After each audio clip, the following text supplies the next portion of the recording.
Yo, what's up? Turn your volumes up. You know what time it is. It is Monday, Yale's favorite day. But here, this is Blazing Takes, the number one show here in SimWorld. I am, of course, Rick Blaze, and I'm joined by my everyday brother, Siege. How we doing? We're doing good. Excited for a new week. Excited to hop into a new region here this Mm-hmm. week. We're gonna hit the Neo region.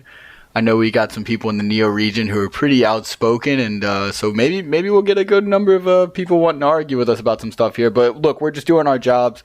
We're just giving you the previews how we see them. So we're gonna start off with Showtime basketball. Another Yep. team. Feel like we've covered a few teams that made some big splashes this offseason. This was the worst kept secret in SimWorld this offseason.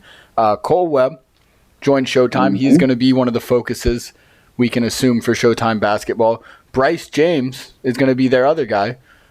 He originally, at the beginning of the offseason, got pulled from SimWorld Prep. And then not too long ago, we heard he's back. So they've got Bryce Yep. James, Cole Webb, and then they've got a lot of guys behind them who are kind of combo guards. Mark Chisholm, 6'6", he can do some stuff. Great defender. Nick Moss, who I like a lot. Israel Vines. They're all about 6'5", 6'6". They can all do, a lot of stuff. And then you add in, they've brought in some recruits in Sol Evans, who's a pretty good defender, 6'5", 201, but he plays a little down low, which is interesting for his size. And then Jarius Bradley, who I'm excited about. I think he might take the 1 or 2 spot from Cole Webb or Bryce James, I think. But here's my thing with this team. They have a lot of, like I said, they're not small. They've got a lot of guys in the 6'4" to 6'6" range, and they're all combo guards who can defend pretty well. Some of them can shoot. The shooting's a little bit of a concern to me, but they've got their stars.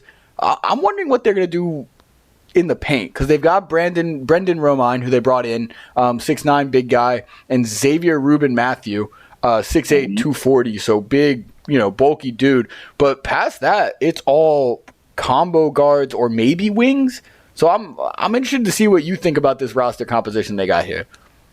Hey, man. I was really high on Showtime last season, mainly because of Bronny, who was the best player, without argument, in SimWorld last season. But this year, this is the first full year for Coach Joyner, and I don't know. They went out and got Cole Webb. Like I said, it was the worst kept secret. And I've been watching the games. I've been watching the scrimmages in this off season, and I don't know, man. I'll be honest with you. If I just go off the paper, and the talent on paper, Jarvis Bradley has a higher ceiling for me. And if I just go off the paper, I would say Cole Webb is your number one option. Jarvis Bradley is your number two option. And you maybe between Jarvis Bradley and Bryce James, number two, number three option. But based on what I'm seeing in the scrimmages, your number one option looks like Israel Vine. He was good last year. I was high on him last year. I was buying stocks up on Israel Vines. I think he needs more opportunities. Israel Vines looks like the only person right now, if the season started right now, that's ready to play basketball. Cole Webb has struggled. I've mentioned that Cole Webb has struggled. I think some of the struggles has been the position the coaches have him. The position the coach has him. Yep. I think he needs to make that adjustment. Jarvis Bradley struggled a little bit, but I expect him to struggle. It's his first year. There's a learning curve for him, but I think he's gonna be okay. I do like Mark Chisholm. I think he's like one of those. He do a little bit of everything, especially on the defensive side of the ball. Nick Moss we have a good Nick and we got bad Nick. You got old Saint Nick, and you got not so Saint Nick. So we don't know which one Nick Moss is going to show up. But when he's on, he's on. When he's not on, oh my gosh, it's not on. So I don't know, and they're like you said, they light in the behind in the paint. So I'm curious to see what Coach Joyner is going to do with this lineup. I'm not sure if he has the personnel to say we're going to play this way and it's going to be our identity for sure for the whole season. I'm not sure. I think he has a bunch of, it's kind of like, some black. I'm just going to get to talk about my people for a second. See, it's kind of like the black families households. A lot of them. We ain't got two things to match. We got peanut butter. We got no jelly. We got Kool-Aid. We got no sugar. We got pancakes, we got no syrup. This is what Showtime is looking like. They got Kool-Aid, but they don't have no sugar. They missing some things to really, really, really be profound in any particular area. So it's a hodgepodge right now. So I Yeah. have a bunch of question marks on Showtime, and I don't know if they're going to be Showtime this season. Yeah, no, I think what you said, I've been seeing these scrimmages too. Cole Webb, he's been struggling, but I think what you said about the positioning, and it is going to be a mix and match, kind of figure it out, feel it out thing for Coach Joyner, and he's got time to do it because every team makes the race to one, so he's got time. I think we've been seeing in the scrimmages Cole Webb playing the one for the most part. He's been handling the ball, bringing it up the court, playing the one. Yeah, To me, Cole yeah, Webb is not a one. He thrives in the two spot. He can from time to time create his own shot, but that's not his correct. main game. Cole Webb needs to be He's playing a the two, two. Yeah, and he's a two really slash three. exactly. I comp Cole Webb as a Chandler Parsons type. Okay, yeah, I see, and He I can like do a that. little I bit of like things. He that. can shoot some shots, but he's not really going to get his own and just go one on one to go crazy. That's not who he is. Right. So to me, and to me, Bryce James is not a one either. Obviously, he's Correct. more of a three. I don't even see Bryce as a two. To me, Bryce is a three. So for me, I'm going to hand out some free game to Coach Joyner on what I would do. Now, I'm not a coach. You are. So you got to make this decision. But for me, Cole Webb plays the two. Bryce plays the three. Those are your wings. You're good. You're set. You got your wings. The one, the guy who needs to be facilitating, to me, someone's got to step up. And to me, we already mentioned him as the two guys who we think are probably going to be better than people take. Jarius Bradley, I think he could facilitate just fine, get his own shot. He could turn into that guy for them. Or Israel Vines. Israel Vines could play that spot just fine and give a chance for Bryce and Cole to play off the ball on the wings and Yeah. kind of run off screens, whatever they need to do to get their shots. Because they can score, but I'm just not sure that that's the best for the team to have them play the one, Yeah. either of them. Because they don't have a traditional point guard on their team. Not a traditional pass first point guard. You got Nick Moss with a point guard size, but he's not a point guard. So so that can be an advantage if Coach Joyner uses it correctly, right? Because now you got a guy like possibly a Jarius Bradley or Israel Vines who are both 6'5". Can you imagine them at the one and cooking whoever the 6'2", 6 foot guards?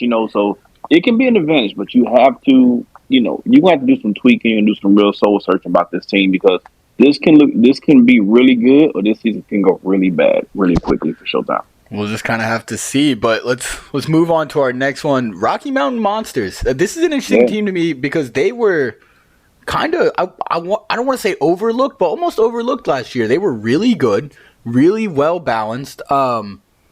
They could do a lot. They've got a star in Justin Bell, and they've got a 1B in Lucas Banks, in my opinion. Lucas Banks reminds me a lot of Drew Timme at Gonzaga. I don't know how he'll pan out in the pros, but at Gonzaga, he could do a little bit of everything. He could play in the post. He could facilitate, had great footwork, rebound, push the ball up the floor. Lucas Banks is that 6'8" forward who can do all of those things. So you've got him next to Justin Bell. Those are their guys to me. Daquan McDougal's coming back. He's a great big, plays good defense, gets rebounds, gets the easy dump offs for dunks, things like that. So he's great in that spot. The guy that they brought in that I think is going to make the biggest difference in terms of newcomer, Dink Pate. I like what I've seen from him. He's a shifty little 6-foot guard. He can facilitate. He can score. I think he's going to find a role. But really, when you talk about Rocky Mountain and whether they're going to be successful or not, you talk about Justin Bell and you talk about Lucas Banks. I've heard some people saying Justin Bell is going to end up in Player of the Year conversations. I'm not going to argue with that take yet because he's got the chops to do it. But I think we're just going to have to see. But if Lucas Banks and Justin Bell have good seasons and they're performing, that's what's going to make this team successful. Yeah, Lucas Banks is that guy. I was high on Lucas Banks early last season. Early in the preseason last season, I was high on Lucas Banks. I saw the talent from day one. It looks like what I've seen so far in the scrimmages. I actually just finished watching one of those scrimmages, like just before we recorded this episode. So, he has the ultra green light this season, which he's deserved. Rocky Mountain Monsters is one of those teams. You want my ingredients on what makes a really, really good team that can make it to the race to one and win the race to one? There's 4 key components. One, can you play offensively more than one style? Meaning, when one thing is not working, can you adjust to something else and still be successful? Rocky Mountain has it. They are a fast up and down pace team, but they have a few big guys this season where they can kind of slow down in the half court. And Lucas Banks can give some mismatches in the half court as well. So, two, do you have a go-to guy that when you absolutely need a bucket, you can go to? Justin Bell is that guy. When they need a guy, they can get it. So, three, do you have the intangibles, the players who don't need the ball, who can make things happen for you? I think that's the biggest thing that Rocky Mountain has got. They're going to miss Booby Walker a little bit, but they've replaced him with Cam Astro, who's not as athletic as Booby, but he does those little bitty things. And I really like Xavier Mann. He is a truck low down low. A lot of teams are going to find it very difficult to get good shots off over Xavier Mann. Between the way his build and his big old afro, good luck. The afro, it adds a few inches because he's listed as 6'6". Now I don't know if that's with or without the afro. I don't know, but that does add some inches. And when you talk about basketball, height matters. So you love that. I agree. They've got a guy. They added a 7-footer in Devontae Schindler. We'll see how he pans out. He seems to be more of a defensive anchor than someone you throw it down low to. But again, you've got Lucas Banks who plays in the post just as well. Skill wise in the offensive post bag, Lucas Banks has got as deep of one as just about anyone in the league. Maybe not named Levin Cutler. But other than that, Lucas Banks can compete with just about anyone skill wise down low. Yeah. So they, like you said, they're well rounded. They got guys. I agree that the one thing that is the only maybe question mark is do they have guys who are going to fill in into the little things, but I think they do. They're returning Zane Davis also, who was a great role player for him last year, good shooter, does the right things, makes the right decisions. So Rocky Mountain's going to be another sneaky team. They're not going to be the flashy team other than, everyone loves Justin Bell, but nobody puts Justin Bell in their top 5.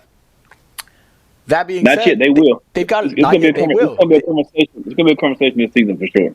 So I'm excited to see them play. I think they might be a little sneaky again this year. Probably won't get talked about as much as some other teams, but they're going to be in it when it comes down to who's going to be able to potentially win the race to 1.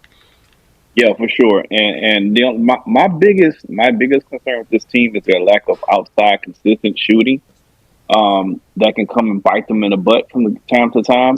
So that's going to be the biggest thing that they're going to have to overcome. But other than that, they have all the components that can get the job done. And speaking of Justin Bell, I think Cohort Marsh is probably mentioning Justin Bell on his show before I was aired. So shout out to Marsh. I just watched the Marsh pod, and he said one of his outlandish takes this year was that Justin Bell wins Player of the Year. So there are people who believe in him. In a perfect world, that would be a really. You know how you got one. You know how I do it to NBA. You know how in the NBA you got those players who deserve it, but their team, they might play for a small market team or something like that, so they don't really get the recognition that they deserve. That's Justin Bell. I can see Justin Bell being one of those guys. Yes. That's Justin Bell. I deserve it. My stats are going to say it, but because of where I'm at, because we're not making the news every single time, we're not on every single thread, we may get passed over. But yeah, he is a killer. He has his offensive bag is as deep as anyone in SimWorld Prep. I comp him to a Brandon Ingram. He can, he has Kevin Durant like ability to get his shot off. I'm not saying it's Kevin Durant, but his ability to get his shot off. It's like Kevin. Like you're not blocking it, you're not stopping it. If he misses, it's just because he missed, not because you changed his shot up. So. He's a scary player. So this Rocky Mountain team is going to be a scary team. I expect them to be as good as this year as they were last year. And so, yeah, I think they have a really bright future going for them this season. Hopefully Coach Robinson can stick it out. I hope he can. But those are our team for the day. We're going to be back at you tomorrow with 2 more Neo Region teams. I'm not going to tell you who they are. You're going to have to tune back in tomorrow to find out. Let us know what you think. Did we miss something with either of these teams? We didn't. I'll go ahead and tell you that. But do you disagree? Do they scare you? Cuss and discuss? Let us know. Let's go. Till tomorrow, man. Peace.